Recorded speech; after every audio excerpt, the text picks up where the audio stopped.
Local news for Monday, the 17th of February. The Cellar Road between Woodville and Ashurst will be closed overnight this week while the NZTA conducts upgrades. The closures are between 7pm and 5am through to the 22nd. Aspiring farmers from around the Lower North Island are preparing to showcase their skills at the inaugural All Flex Clash of the Colleges competition to be held in the Square in Palmerston North on the eve of the Ford Ranger New Zealand Rural Games.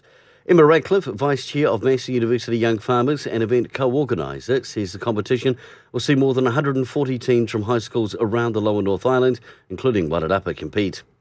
The Association of Salaried Medical Specialists say the loss of long-standing orthopaedic surgeons at Wairarapa DHB will exacerbate an already serious staffing shortage at the DHB. 6 out of 7 of the heads of department responded to a survey saying they didn't have enough specialists for their services and an overall estimated shortage of almost 7 full-time equivalent staff. And tonight is the first night of the annual Children's Triathlon Series. Believed to be the oldest in New Zealand, hundreds of kids will take part over the next 3 Mondays. And in sport, Red Star Cricket lost their Coastal Challenge semi-final to Live Old Boys at the weekend, going down by 103 runs.